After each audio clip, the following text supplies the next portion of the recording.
we actually got a chance to go and meet the Queen. Queen Camilla is involved in GIVIT somehow, and she had invited GIVIT to meet her and just have that representation. I was able to create a lot of assets and content leading up to that, which was really exciting. I feel like how often does one person get the opportunity to do content and create things for the Queen and King? It's probably pretty not rare. Often, yeah. So that was pretty cool. Hello and welcome to the Sports Grad Podcast, the ultimate guide to make it in the sports industry. I'm your host, Nathan Peroni, and on this podcast, I chat with people in industry and find out how they got hired into dream jobs in sport.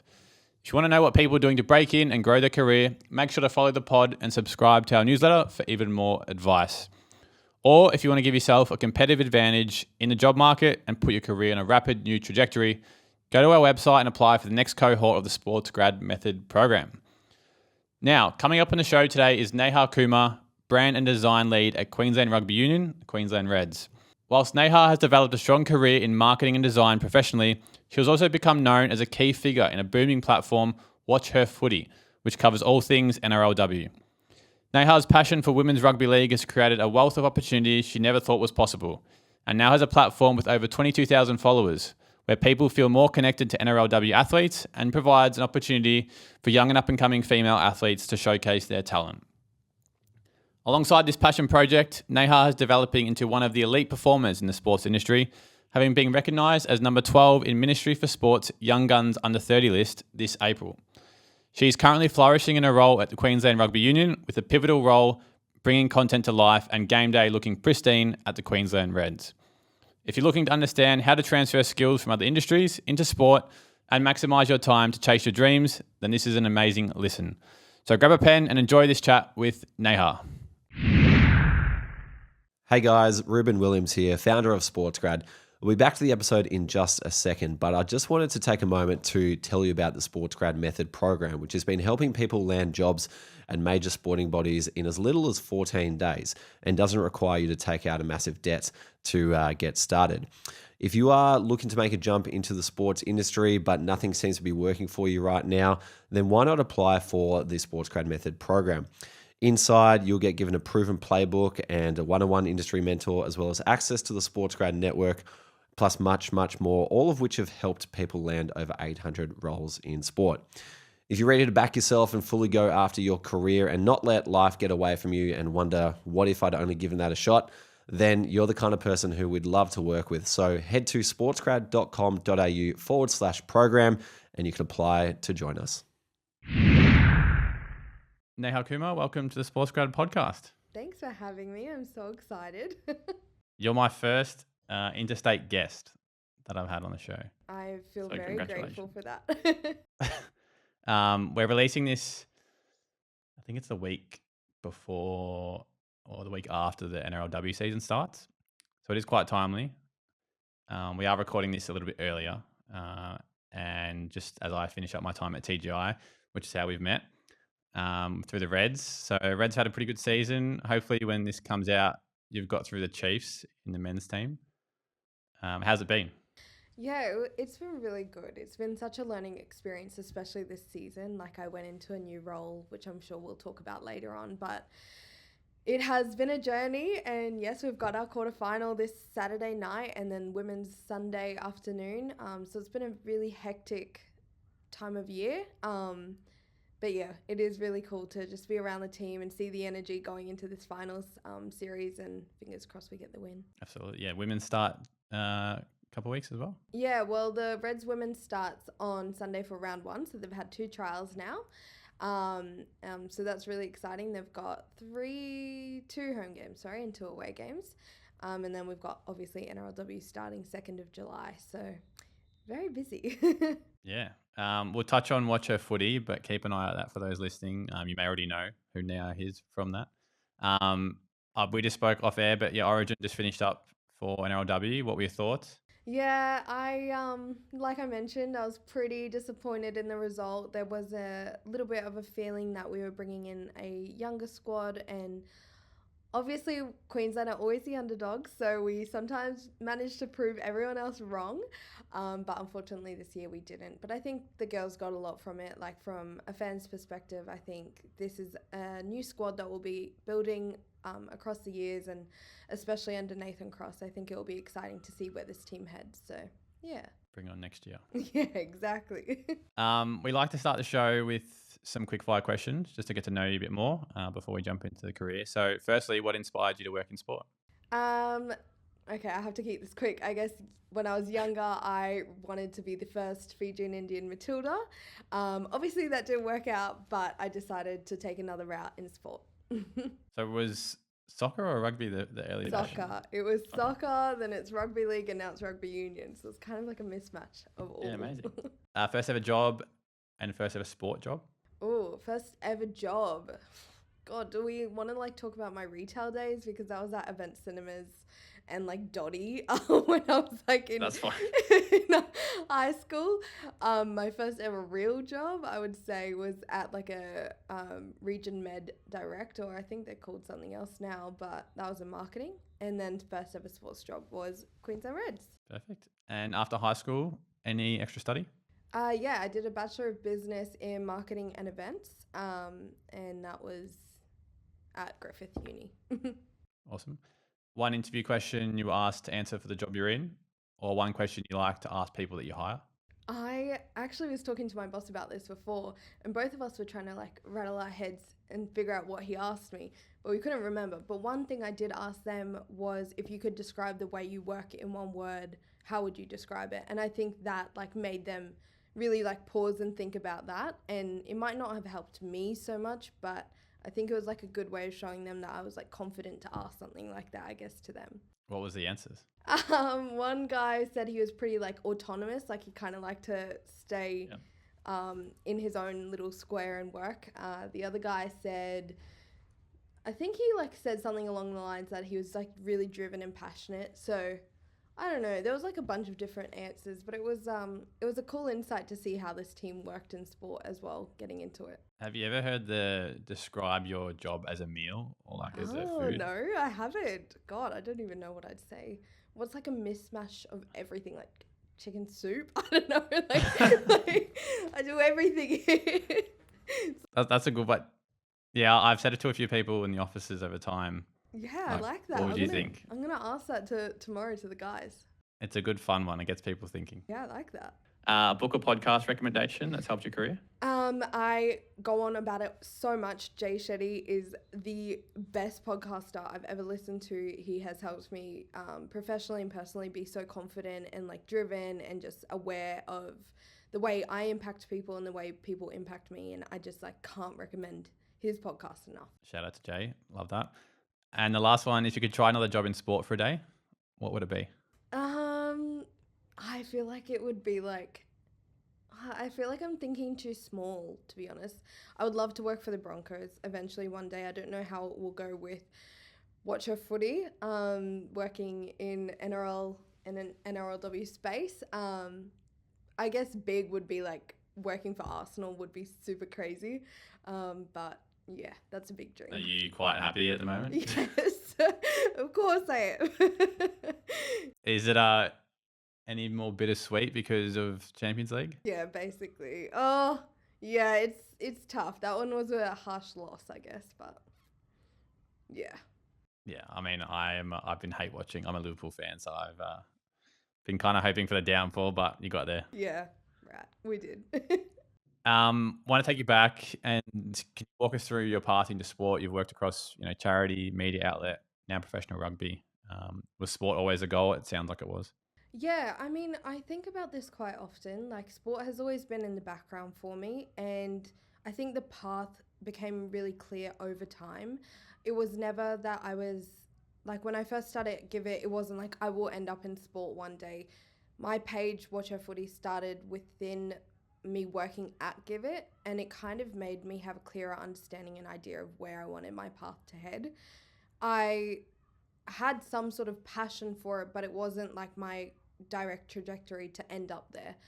It kind of just happened through my experience through the page and made me realize, okay, this is probably a space where I could excel and I want to pursue that. So yeah, it's kind of a bit different. Yeah, and like I think we'll get to that in a second. Sometimes I think we speak about it, and Ruben speaks about it, how feel like you have to stop chasing your passions on the side, or maybe you can't do a side project because you feel like you haven't got the time, but often it can actually lead to a job, like you said there. So speaking of, yeah, so you obviously you co-founded Watch Her Footy. Where did the idea come from, and what was the gap you were trying to fill? Yeah, I follow Watch. I follow Watch. I am Watch. I follow Bloke in a Bar, like NRL Roast, Rugby League Guru, those kinds of guys, Clarkies, Column, and I kind of got inspired by the work that they did. And I remember I was sitting on my bed and I heard that there was like an NRLW game coming up around the corner, and I said to my partner, I was like, I didn't even know that there was actually like NRLW. I didn't even know that was a thing. I didn't know there was Women's Rugby League, which probably sounds really silly, but well, I've been running this page for 4 years now. So yeah, 4.5 years ago, I just had no idea. And the idea kind of sparked, and I was like, why don't I just become the like biggest and newest fan of Women's Rugby League and start a page similar to those guys and bring in everything that they've done on one space and build it from there. And that's kind of how that idea happened. Did it blow up quickly, or it's taken time? Yes and no. Like, I think a lot of the players probably themselves being new into that space of having media representation, or even through social media, I think a lot of players like jumped on board really quickly, and I was really surprised by that, to see how many players were starting to follow. And I was like, whoa, I feel like I'm onto something here. I obviously I'm not in like the 100,000s and like over 50K or whatever, but I think that's intentional because I don't want to create viral content that gets me follows. I want to create really informative pieces of information to get out there that actually helps those really invested, rusted on fans. So yes, I feel like initially it did grow quite quickly with the players jumping on board, but eventually I've kind of just built a platform where I feel like fans, just the really, really, fans that care about the industry and sport want to stay on. So I'm not about like being viral or getting heaps of followers or anything like that. I think you've still done pretty well. 22 is not something to sleep on. Thank you. Where does the ideas come from for content? And do you have like a schedule of each week? Are you looking to do this many, or these days are the regular posting days? No, I would love to have a schedule. I think with women's sport, obviously being a shorter season, and I sometimes get the heads up about some news that's coming out, but most of the time I don't. So it's very reactionary content. I'd love, balancing work at Reds and trying to do the page as well. I'd love to be able to sit down and schedule out my next week, but it does not work like that. It's a lot of the time coming home from work, talking to my partner, what video should we do today, tonight? I've got makeup on, like, let's just like get 5 out and schedule it out across the week. But yeah, no, I wish I could be a bit more proactive and work in advance, but I can't. That's all right. You spoke about it there, obviously doing the extra hours. How do you go about managing it all alongside full-time work, which you have for years now? Yeah, I think it's really helpful to have people in the industry, like at Reds and even at GIVIT, that my boss especially and the people I work around really support me and what I do outside of my work. I think that is a major, major key and such a help for me to progress and be able to have that work-life balance. Obviously, some weeks are harder than others, but they always encourage me to do things like this or go to ops or, never say no, I guess, whenever I get the chance. They're not in my way, and they just encourage me to keep going. So I think, the hours are tough, but I'll come home and then I'll probably do the page content probably till like 10 p.m. Sometimes in between I'm watching a show, but it is a lot. It is, it is a lot of commitment. Obviously, you're doing the content itself too. Like, are you replying to a lot of messages, comments? Yeah, I think I've held back on comments a lot. I think I try and create that community through the page, but it's so hard to just be on top of everything and across everything on different platforms. So I try and like engage with my community as much as I can. But yes, it is creating the content. It's getting the content out there. It's talking to people. It's responding to DMs. And then, yeah, you just feel bad when you're not kind of on top of it as much. But I guess that's a part of it. Yeah. NRL-wise, do they have much involvement in what you can and can't do? Like, is there much red tape around you can't use this player or you can use this coach, X-player? No, I feel like NRL have... I mean, I am involved with them in some aspects. If it's like hosting an event with the Female Athlete Project, or I don't know, or then giving me accreditation or wanting to talk about content ideas leading up to Origin.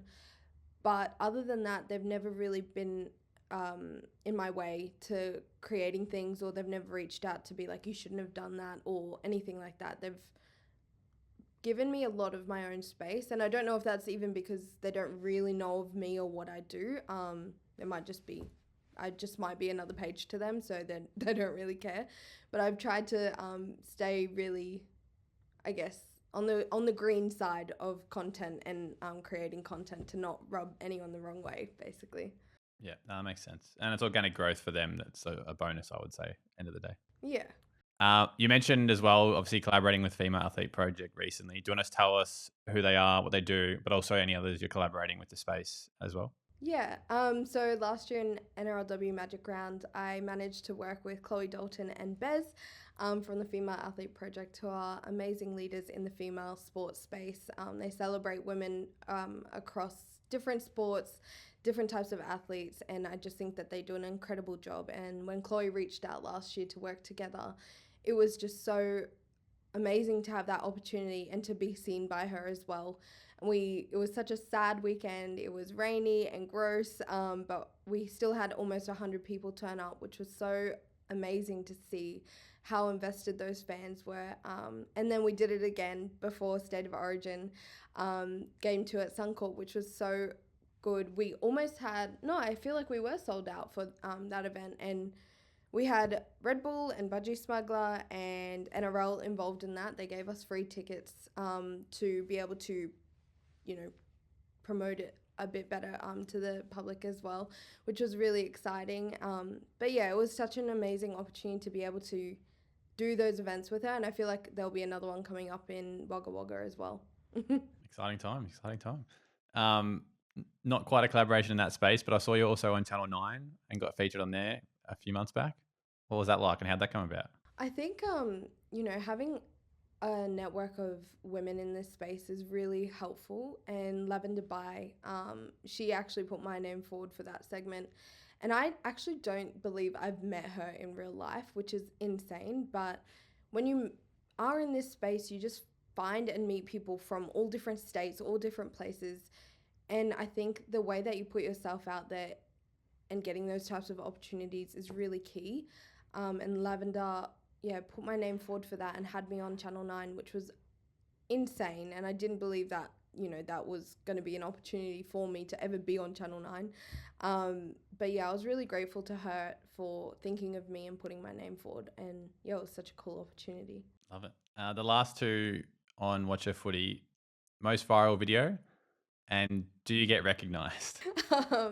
Most viral video. I don't know if I can say it probably explicitly, but let's say I clipped up something, and I didn't think it would go as viral as it would. But basically, in BMD, which is the league below NRLW, there was like a little biff up that happened between two players who were on the same team, and I decided to clip that up just because as rugby league fans, you love the biff. You're like, oh, this is really interesting. And I just thought it was like probably a funny moment. In hindsight, I probably shouldn't have clipped it up because it obviously represents a game in a bad way. And those players making a decision in a bad way in that moment. But that went off. I think I got 5 million plus views. And wow. Yeah, I mean, and it was like across TikTok, Facebook, Instagram. I've taken it down now, so you can't find it anywhere. But yes, that was probably the most insane video that I've ever posted. And in terms of getting recognised, I do at women's rugby league games, if it's junior pathways games, or if it's BMD or HNWP. Or NRLW games. Sometimes, very rarely, I'll get recognised at NRL games, but I mean, I'm not doing it for that at all. It is funny though, because I always am like, please, you do not need to ask me for my photo or my signature. I am just another person. You're a and celebrity. I'm not excited. I'm not exciting at all, please. But it is really awesome to see that, especially young girls who are looking up to me, or, their parents have highlighted who I am to them, and then they get so excited. That's like a really awesome moment for me to have and see that they're so excited. Yeah, very heartwarming and probably good reward for all the hard work as well. So make sure if you're listening, give Watch Her Footy a follow, and look out for Neha as well. Thanks.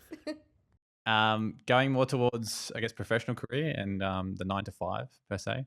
The Daily Aus Nike Mentorship was one of the first things I saw in your journey to where you are now. Do you want to tell us a bit about what that was? I've heard of the Daily Aus and follow myself. I think it's probably a good news platform that isn't over the top that people follow.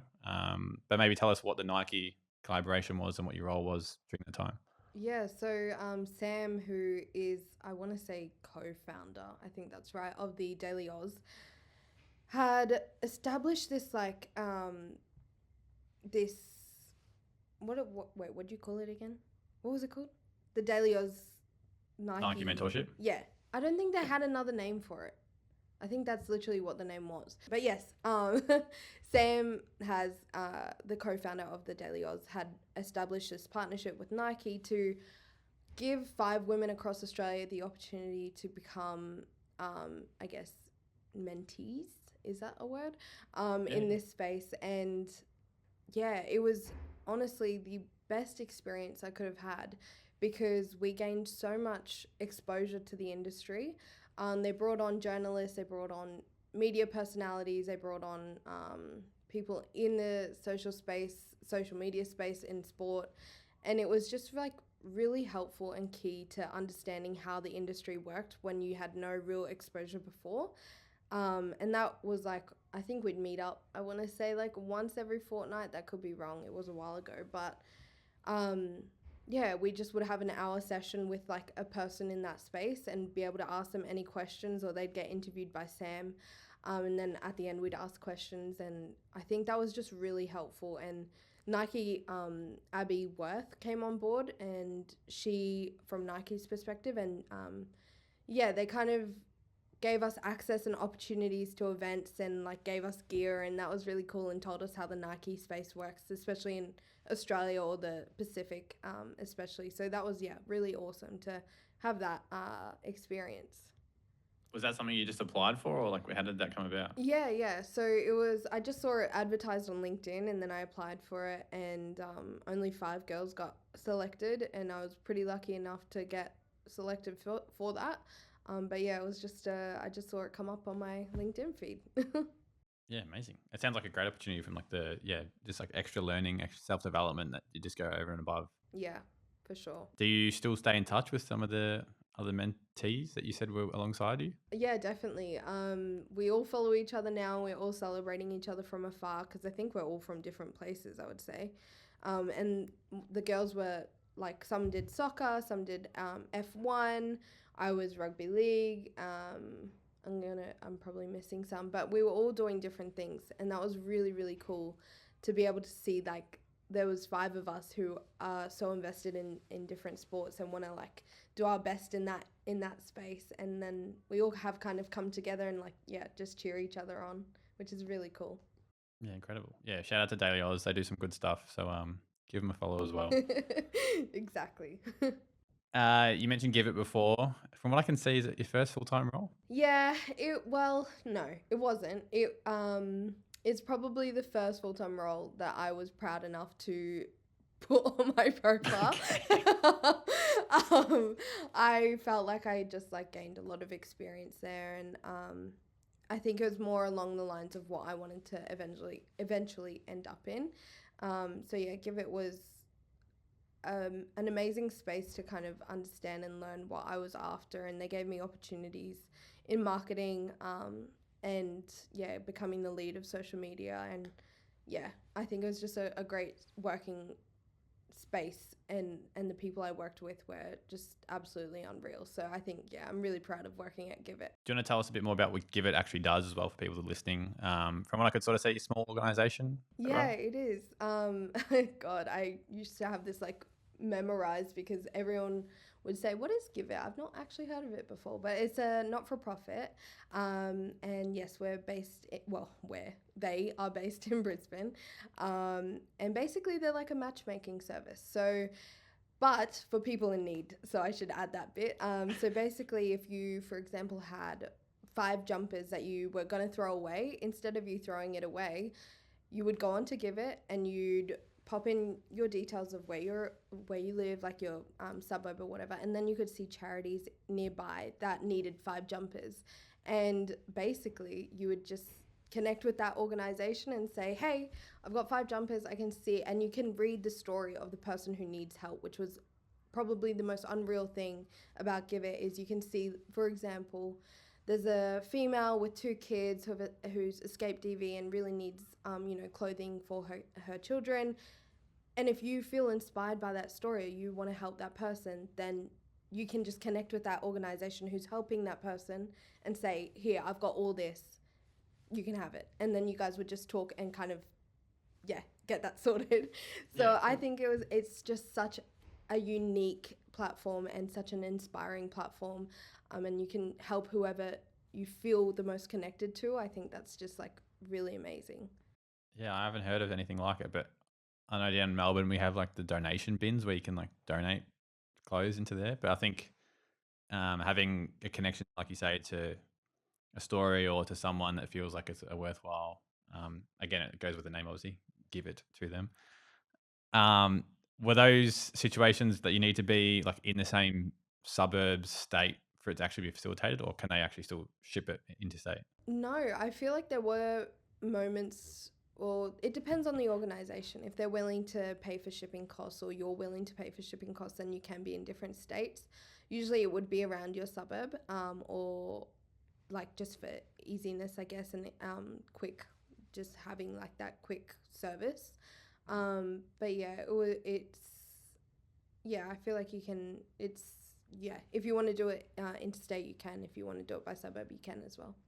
Yeah. I imagine in your role, you're telling a lot of stories of these situations. What were some of those key day-to-day responsibilities that you were doing? Yeah, I was head of social media lead, I guess. And it was a lot of just designing and posting, making sure I was telling the stories of the people who needed things. That was really important. And understanding how to respectfully talk about that instead of not making it like a hook. You know how hooks are like this new big thing. You want to have some sensitivities around it as well because you're talking about people who are in real life situations. So I guess copywriting was a big part of it, and just learning how to talk differently on social media to what you're normally used to. But yeah, a lot of graphic design, photography, videography. It helped me to kind of be across a lot of different skills, to be honest. I was going to say, being smaller, did that feel like you grew so much more in that period of time because you were exposed to all of that, like you said? Yeah, definitely. I think you have 2 ways to look at something like that. It's you feel burdened and it's hectic and heavy, or you can look at it as an opportunity to kind of grow. And of course, at times it's hard and you feel hard done by, but it's also led me to a space like this at Queensland Reds. And I think nothing could have prepared me more than being thrown into a situation in a small organisation where you had to learn a lot of things on the go or by yourself or under pressure. So, yeah. Something I wanted to ask you as well is a campaign you're most proud of from that time at GIVIT. A campaign I'm most proud of at GIVIT. Damn, I don't know. I think, gosh, that was a long time ago. Even though that was like 2 or 3 years ago, it feels ages. I think actually one thing that was really cool, it was we actually got a chance to go and meet the Queen. Not me personally, Queen Camilla, or Queen Consort, I think they call her. And that was really cool. They were, I feel like, I don't know how to refer to her properly, but whatever, Queen Camilla was what's it called?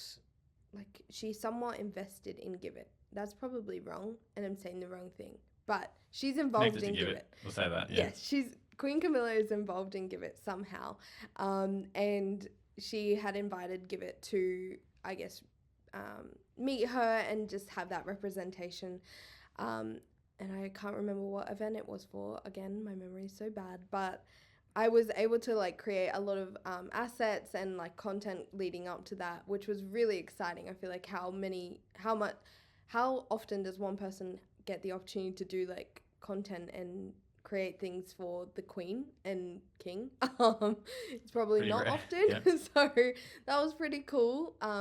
But then again, that was probably a really big project that I worked on. But I think the most important thing was the little people, like the people who on the ground who needed help the most. And I think doing that every day was the most important thing to me. And I guess that's not a big project, but it was a really special part of my job. Now, when I come across to the Reds now, you landed as design and communications coordinator, but I want to ask you how you sold the transferable skills. I understand Watch Her Footy was a big part, but a lot of people come through sports grad and ask, how can I get into sport via other industries and feeling stuck? So how are you leaning on those experiences as well? Yeah, I think when I applied for the job, you always have that sense of you're probably not ready, or you're not good enough, or you haven't got enough experience. And I think it's putting that aside and just applying. And I had already gotten knocked back from Brisbane Lions. I believe I came second in that job interview process. And the girl who does have it, Molly Donahue, is a gun. So she's very deserving and she loves Brisbane Lions. But it did knock back my confidence a bit. The reason being that I didn't get that job was because I hadn't had prior industry experience in sport. So when I was going for the job at Queensland Reds, I was like, oh no, like, is that going to hold me back again? But I believed in myself. I backed myself again. And I knew that the skills that I had learned at GIVIT and through the page, that I could offer my skills and services to an organisation like this and almost be like molded in the way that they need. I think that's the angle that I took it at. Instead of me already having prior industry experience and being stuck somewhat in my ways, I was positioning myself as someone who's keen, eager, ready to learn, ready to do whatever you want, basically.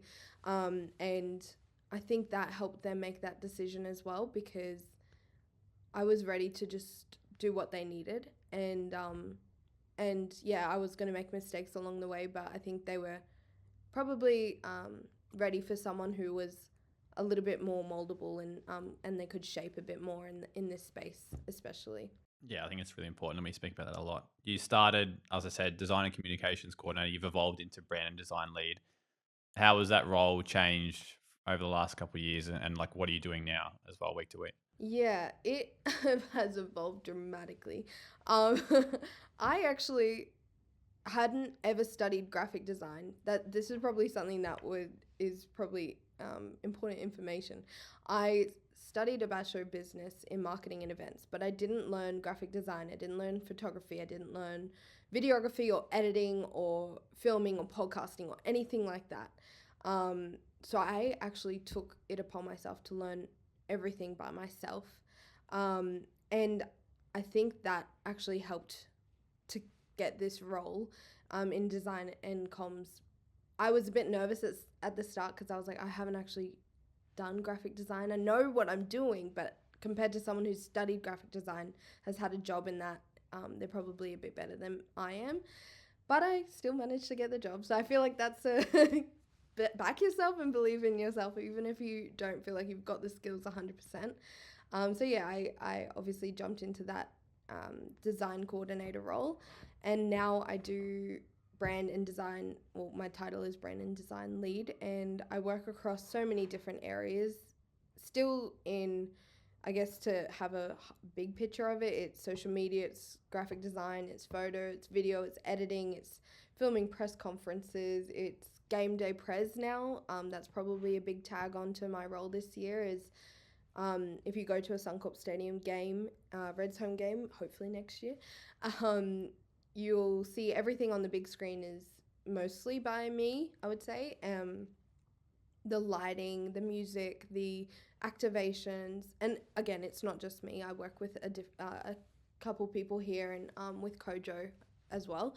But we all kind of come together to deliver an experience, and I'm more in charge of the game day pres side of things.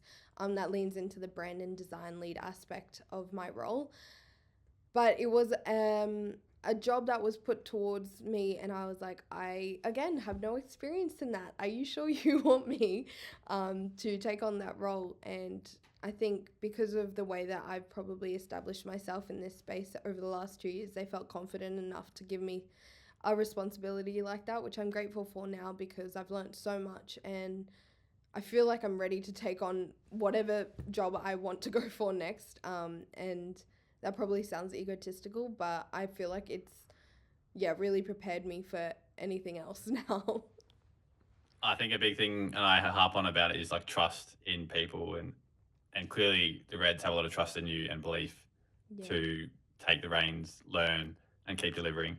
You obviously do a lot of creative work and pushing creative ideas. Like, how much license do you have to get really creative with all those facets of the Reds? Yeah, this is probably a funny one because it's me and another guy, Anthony Wingard, who is a gun at his job as well.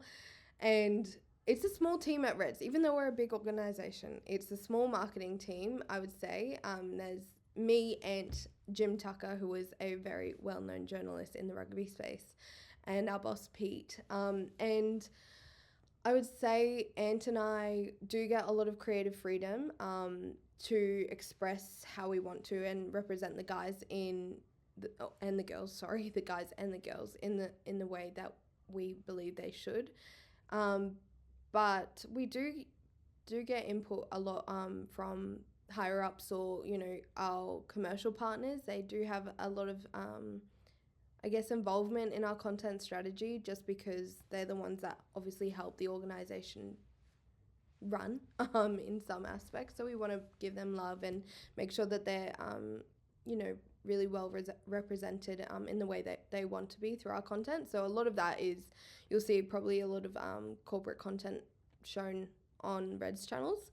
But yeah, I would say we do get most of a license. And it's really amazing. I feel like maybe the most unique thing at Reds is Les Kiss, the head coach of the men's, is so engaged with our side of the building. He is just so, you'll see him come around and he'll be like, hey, what's up? Like, what's going on? Like, I think having him on our side and how kind he is and just like genuine, he never stops us from like being like, no, you can't come shoot the team. No, you can't do this. No, you can't be in the gym. Like, he's just has brought us on board so much. And I think that's so helpful to have his buy-in, and the assistant coaches here in the men's and women's spaces. And just like the players, I think they all just kind of like have brought us in, and it never feels awkward or like we shouldn't post that or we can't do that. Everyone like really backs us. So it's really cool to have that support. Yeah, that's super important. Having been in a club myself, John Eloise as a coach at Western was very much the same in terms of being very personable and open. Don't know everyone's story, and I'm sure you don't either, but I think the freedom to still have you on the inside obviously just creates better content too from a fan perspective, that they can feel like they're on the inside. Speaking of how you're just taking on role after role, you were an MC on game day recently as well. How did you get that role, and what was that like for the first time? Gosh, our MC had a family like thing, so he couldn't make it, and my boss had put it forward. He called me late at night and said, what do you reckon? Should we just be the MCs? And I was like, oh my God, are you serious? I was like, I think I was like, yeah, sure, I'll do it. And then I put the phone down and I was like, oh my God, I cannot do that. Why has he asked me? This is crazy. How many days notice are we talking? Is this like the night before? Oh, no, it wasn't the night before. I think it was like 3 days in advance to the home game. So I had some time to mentally prepare, but I was also freaking out. But it's not that I haven't done MC stuff before. I've done the Bridge to Brisbane with... Like, I wear so many different hats. So, like, with Watch Her Footy, I got a Bridge to Brisbane MC gig. And that was the largest, Bridge to Brisbane there was. So, I wasn't, like, not ready for something like that. But I guess when you're in front of your co-workers, it feels like even more alarming than 30,000 strangers. And I think that was the difference. I was like, oh my God, people I work with are I have to like do this in front of all of them. So that was probably the scariest bit, but it was actually really fun and I feel like I nailed it. So, so I'll take that. I was going to say they're going to save budgets and get Neha on next year. No, I can only do so much on a game day. And it was very lucky that Kojo, like they are insanely good at what they do. Obviously, for those who don't know, they help with the game day production and on game day, like the way that it's presented and just working with them is just so good. And yeah, to have their support while I did game day MC was very lucky. And I couldn't have done it without them really. Incredible experience for you, so well done. Thank you. One of the things I saw in your answers back to me as a bit of a pinch me moment was international trip with the team to Fiji. Fijian background as well, which I imagine made it a bit more special. What was that experience like for you? I think one thing, that was incredible. One thing leading into this year, I had said to my boss that I really, really, really wanted to go on an international trip. And I didn't mind if it was with the men's or the women's, but I really wanted that experience because I think you don't really get that in NRL unless you're going to Las Vegas. But and in different sports here, I feel like you don't really get that opportunity, but in rugby you can. So I was like, I need to take advantage of this. And I was lucky enough, I remember it was pre-season, I got the email from our boss, like outlining who's traveling on what trip, and I saw Neha next to Fiji, and I remember I got up and like screamed. I was like, oh my God, I've gotten it. It's amazing. Like, I'm so excited. No one could shut me up for like days. But it was, definitely a bucket list item that I was like really hoping for. And to be able to go with the men's side, being the only female as well, they did bring on a female doctor as well when we were there. So I didn't realize she was coming, but prior to that, I was meant to be the only female, and it was a little bit daunting, but I'm around a team that is so kind and have brought me in and have made me feel so comfortable, players, coaches, staff, everyone. And so going on that trip and having the experience that I had as a woman in sport, and just, not really the social media lead, that's Ant, but to have that trust in from my team as well was just, something I will never forget and probably hold for the rest of my life. So, yeah. Awesome experience. And what were you doing over there? I imagine a lot of capturing content, of course, but from what I could see on your LinkedIn, a bit of community work, professional work. Yeah, no, we actually got to visit Seru Uru's village. His mum and like family are based in that village, Vitogo, and that was amazing. Loic, one of the team manager over here, he got all like boots and jerseys and everything sorted for that village, and it was like such an amazing experience to be able to go to that village and give those kids, jerseys and all this kit, and just that was so cool. But besides that, I did social media, I did media managing, I did posting, photo, video, editing, a lot. I did a lot, and it was full on, and you feel scared because you don't want to do the wrong thing or make the wrong move, or I've not had media manager experience, so managing Fijian media is probably something that's a lot different to Australian broadcast media, or having those experiences was a little bit challenging, but I learned a lot from it. Incredible. So good. The last one on the Reds, British and Irish Lions tour.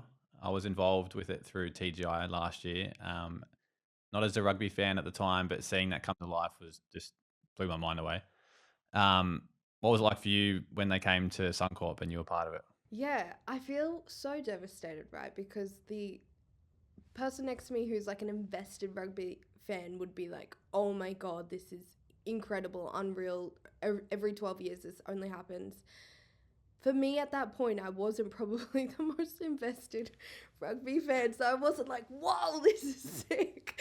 Like someone else might have been, which sounds so bad, but looking back on it now, I think I can appreciate that experience and understand why that's so important to so many people, and to see that the stands full, right, in Super Rugby, it's still not there yet, or like it was at one point. I think just to see the atmosphere, to hear the crowd, to see, our Reds guys against such a strong team in such a different atmosphere was just, an insane experience. And I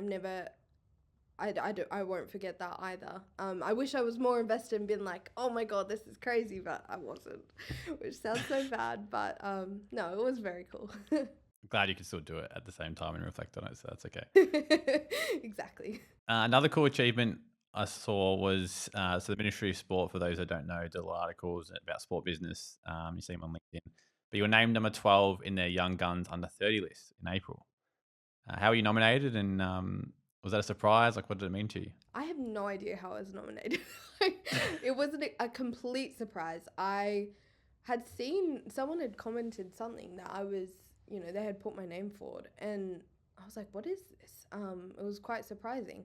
But yeah, I guess to be recognized for that is probably something I haven't experienced in this space before. And you never think that the work that you're doing is as impactful as others might think it is. And I think that was really important for me to recognize, is the work that I'm doing can really change things. And I mean, that was the intention, but I guess you just don't understand the full picture until you do get recognized for something like that. And you're like, whoa, okay, I can keep making a difference, and people are backing me, and people can see the work that I'm doing. And yeah, it really encouraged me to just keep going. And I was so grateful to get that. I was so surprised. Yeah, cool little recognition. Take it in your stride, that's for sure. I want to speak to a bit more challenges, holistic problems that we often get asked. So firstly, from a challenge and industry sense, what are the issues with the sports industry you think people should be aware of before they enter? Yeah, I think one thing that I wish I was warned about was probably money in sport is quite difficult. I guess I can only speak for the sports that I know and the people that I know in different sports areas. But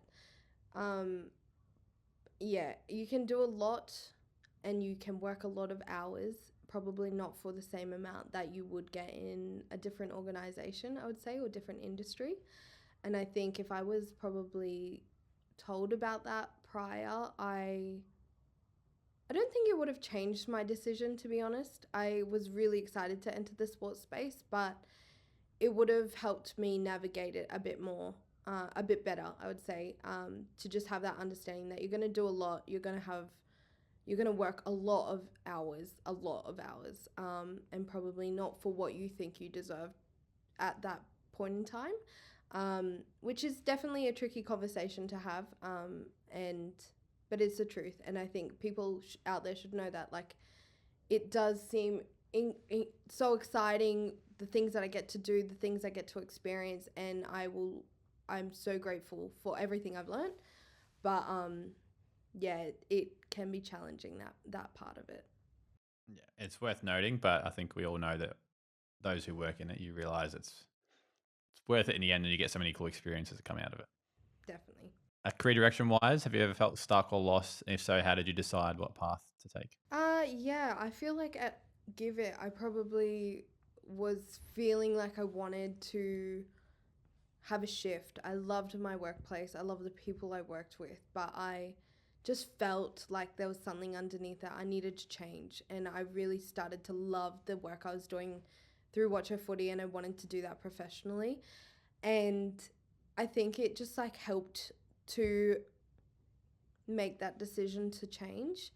And I remember I had a conversation with someone, and I was like, I think I just want to work in sport. And that person, said, it's hard, it's going to be a lot, it's going to be tricky, it's, a competitive industry to get into. And I still knew in my gut I wanted to go. I still knew that I needed to leave, and I wanted to change my life and the way it was going. And so, yeah, I went for that Brisbane Lions job and I was so close. And then it made me realize I need to stick on this path. I need to keep going and try something else. And I saw Queensland Reds come up and I was like, okay, this is my next shot. I'm going to try. And then I got it. So, yeah, I think when you have that gut feeling that you need to shift and change, listen to it, because your body's not telling you that for no reason. It's you have the ability to change your life, so do it when you feel like you need to, basically. Great advice. Great advice.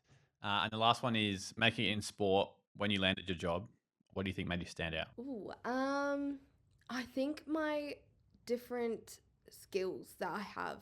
I think I've always felt, probably even during my role, that I'm not like super strong in graphic design, but I keep having to realize that I'm really good, I guess, across a lot of different things. So I might not be the best graphic designer compared to the person who studied graphic design, but that person who studied graphic design might not have photography or videography or editing or social media skills. And I think that that's probably what helped me stand out, was the amount of different things I could help and support this organization with, as well as, I guess, I don't want to sound egotistical either saying this, but I think just having confidence and personality in the sports space is really important. Understanding how to have relationships in an industry that's very male dominated as well. I think that, you know, they probably, I walked into this interview room and there was 4 guys. So I think to be able to sit in that interview room and be able to connect with each of them and just like talk to them in a way that they probably saw, okay, this girl can come on board and she's fun and she's friendly and she's passionate and energetic, probably helped them make that decision as well, rather than being a bit closed off and just shy. And I think, yeah, that was probably a big key part of me getting this role too. Yeah, that's a great reflection. In terms of mentors, guides, we often speak about some influences in their career. Who have been some of your biggest ones and some advice they've given you as well? Oh, great question. I think there's so, like, again, like there's so many different parts of my role. The first person that comes to mind is, you know, I was a complete beginner in photography. I started at Queensland Reds shooting in auto. For photographers out there, they would be mortified if they knew that. But I realized quite quickly you can't shoot sport in auto, because auto does not capture any movement. So my photos were so horrible. So Ben Grimes, who worked at the Brisbane Lions for a little bit, he was unreal in teaching me exactly how to use a camera. So he probably is one of the key ones in my life that has helped me. Now he supports me with the page and I get him gigs at Reds, and yeah, so that was really cool. But I don't know, like overall I would say there's not, does that sound bad? I don't know if there's like one key person out there. I think I've been influenced by a lot of different people in this space, and having a lot of people like Kat Haddad or Lavender Bai or Kat Sasso to look at, or you know, Marley Silva, Katie Brown. Like there's just so many women in this space that have established themselves that I've felt so impressed by and want to follow that journey and path. And they might not know it, and I've probably never told them, but they have helped me to just kind of continue on my trajectory in what I'm doing on the page and what I do in my day-to-day life. So yeah, there's role models out there everywhere. I think I don't just have one, but a lot of people have helped me along the way. And you're being a role model too, so don't forget that for Thank you. the people out there. This is a bit of a creative one, but if you had to go back in time and someone said, I'll give you $1 million if you can land a job working in, let's say, sports media, and you've got 30 days. Yep. How would you approach the 30 days? That's such a good question. When I saw that, I was like, whoa, what a question. I actually thought about that. I think what I would say, I don't know if it's the right answer, probably not, but I would say the biggest key thing is create a public portfolio. And I don't know if this is answering your question correctly, but if you have 30 days to get into a job, I would say showcase whatever you can on a portfolio, on LinkedIn, wherever you can, where it's public or where you can easily link it to someone. Display it in the best and most clearest, cleanest way possible, and present that in the best way you can. And I feel like also just getting confidence about yourself leading into that 30 days.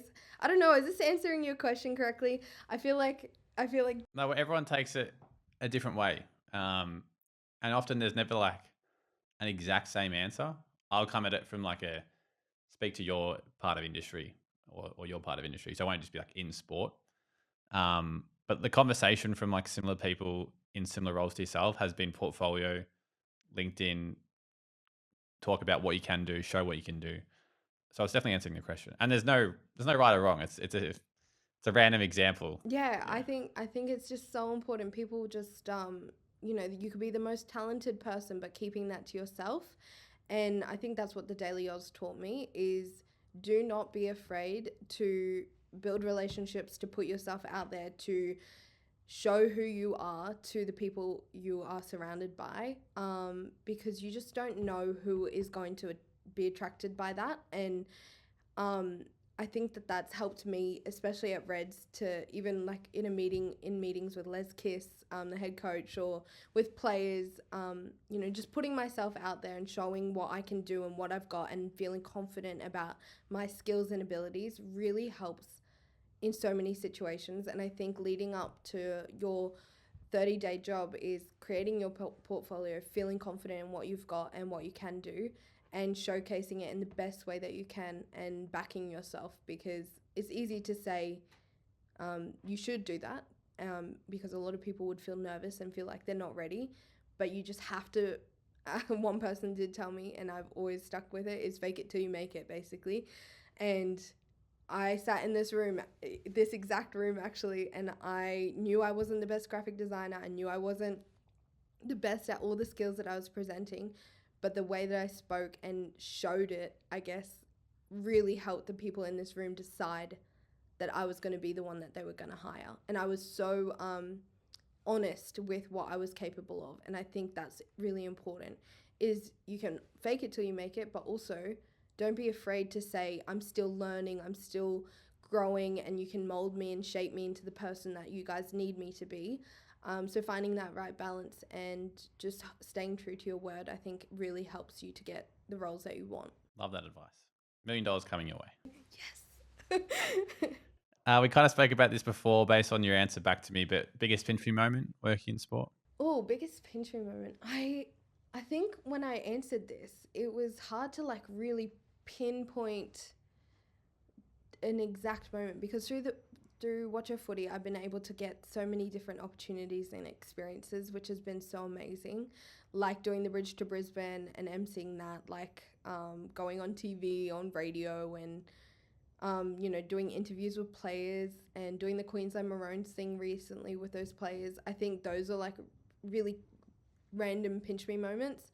But I feel like the one that's the biggest that has happened is that Fiji trip. And I think that will stick with me, because I never thought I was really going to get it. When I say that here, people laugh at me because apparently that's silly, and it's obvious that I would have, but I didn't think I was going to. So I think that will stick with me forever, and that was the coolest thing I've ever had to do in the last bit of my career. Yeah, amazing. And this is a bit of like what could have been if sport didn't come about, but what do you think life would look like if you didn't pursue a career in sport? It's a good question that you ask, because I think at times, right, sport can get so difficult, and you can feel that, what should I leave? Should I go? Like, this is getting really hard. It's hard to balance my life and work all together. But then I remember even recently, I just stand there at Suncorp, or I stand there out at training at 11 a.m. on a Wednesday, and I'm taking photos and I'm doing videos, or I'm doing a challenge with a player, and I'm like, if I wasn't in sport, I'd be behind a desk probably and just doing a random 9 to 5 and probably not feeling as passionate as I would be here, or living the life that I am in sport. And I think, I get messages when I post that I'm on a trip or I'm at Suncorp or I'm doing a game day, and people are just saying like, you're so lucky, this is crazy, like your job's amazing. And I think you forget that when things do get hectic in sport.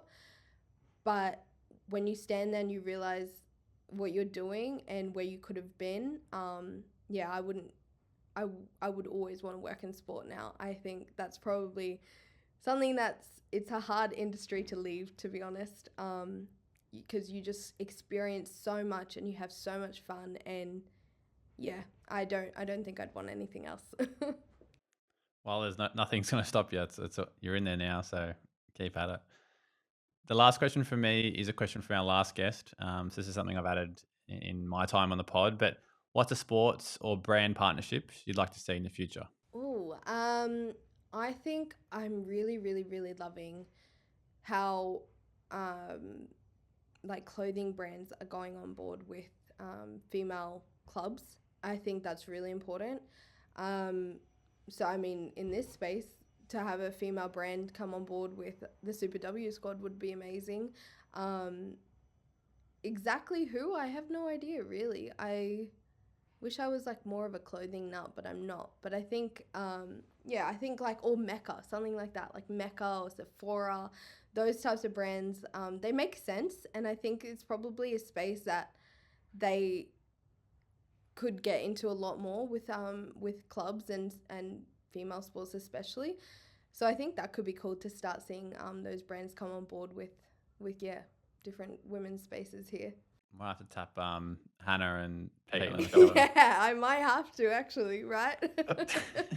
The last thing is to you. So what is one question you would like to leave for the next guest? My question to the next person is, if they do work in sport full time, if they were to start a page in their own personal time, what would that page be about? That's a great question. It wouldn't come from many other guests. So. Right. I look forward to hearing that answer, and you have to stay tuned. Definitely. Well, that's all from me, Neha. Like I said, it's been a pleasure to have the chat with you, spending your Wednesday evening with us as well. Got some incredible stories. You're doing some great things for women's in sport. And like I said to you earlier, being a role model for those trying to come through. So keep up the amazing work. I hope the Reds can go well through the rest of the season, and maybe watch Her Footy 50K this time next Maybe. year. Thank you so much for having me. This has been so much fun. Thanks, Neha.